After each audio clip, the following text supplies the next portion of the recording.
When a class of kindergartners and a volunteer at their school is the stuff stories are made of, which is why it was only fitting that their story be made into a special book. Sydney Shadrick's with our story tonight from Kiowee Elementary School. It's all new at 6.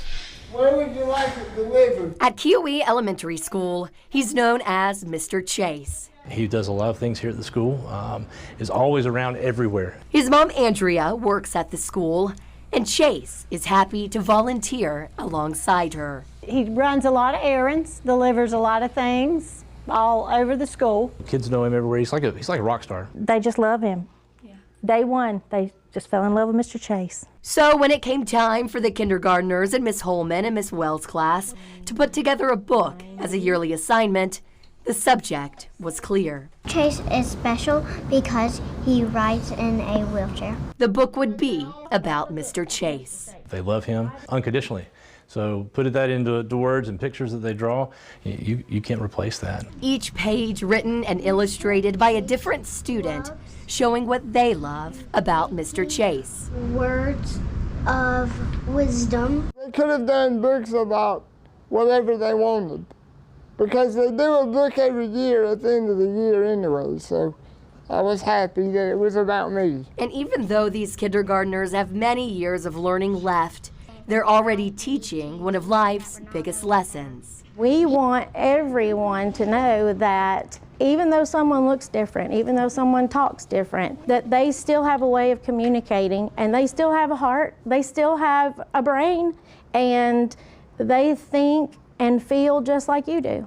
And with a heart full of love, Chase signed each kindergartner's book with his thumbprint, a reminder of what he has taught them as well. That's what I want our kids to do. As they're growing up and they're learning, we want them to overcome their challenges and be positive about things and share that positivity with folks. In Oconee County, Sydney Shadrick's WIFF News 4.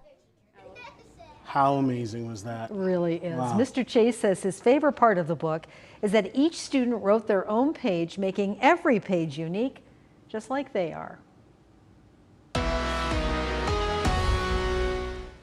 Live Super Doppler 4 tracking some strong storms. I've been watching these closely. Strong winds and hail have been the primary threat, but this cell that's now leaving the mountains and moving into the Piedmont will need to be watched by our neighbors in the Charlotte area, because that system has had some broad level circulation with it, but now it's entering an environment that's a lot more flat and unstable. So watching it all for you, folks. This is the first line that's moving through. The second line moves through between 10 p.m. and midnight. Most of the area kind of simmering down in between these two lines. This warning was dropped for McDowell and Rutherford County, officially putting this in the Charlotte-Mecklenburg area. Bellwood over toward Lincolnton, those areas will see some of this, and there's some strong winds with it, but not picking up on rotation right now, which is good news.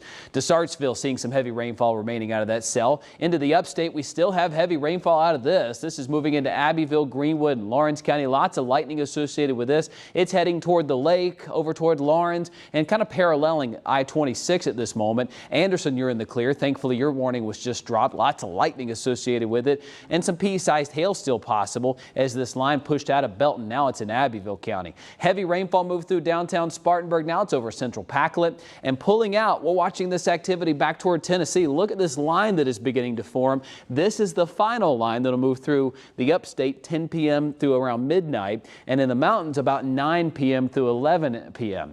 This is a strong line that we need to watch. The higher risk is just to our north still, but watching it closely, we have a low to medium risk for severe weather, including gusty winds and hail as we go throughout the next couple of hours. 85 in Greenville, 82 in Asheville, 73 rain-cooled degrees in Anderson. Notice how we're kind of in a lull through 8, 9 o'clock, and then the second line moves through 10 p.m. through midnight, and then we're drying things out into the overnight hours. I do not have much severe concerns past midnight, but you know we'll be watching it for you.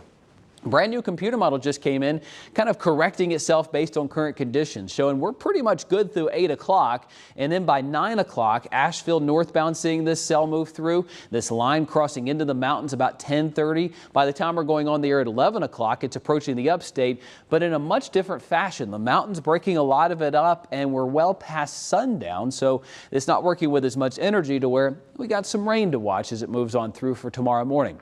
Up until then, those strong winds and hail will will be a medium threat as we look especially toward western North Carolina, with tornadoes and flooding being on the lower side. Your wake-up weather looks like this. We'll start the day off in the mid-60s, warming up as the day goes on. Plenty of humidity here. Temperatures climb into the 80-degree mark. There'll be some scattered storms in the afternoon tomorrow, but the severe threat much lower throughout the day tomorrow. Asheville and Hendersonville, mid-70s as we go throughout the day tomorrow. Look for a high of 81 in Greenville, 77 in Asheville. Your 4-day looks like this. Much better weather beginning to move our way as temperatures climb into the 70s. Lower humidity the next couple of days, and we'll see things begin to improve into the weekend as well. Kind of feeling like summer again. Afternoon humidity and thunderstorms. 80s into the weekend. Western North Carolina will clear out the storms tonight. Lower humidity. In fact, look at that low Friday morning, 49 high.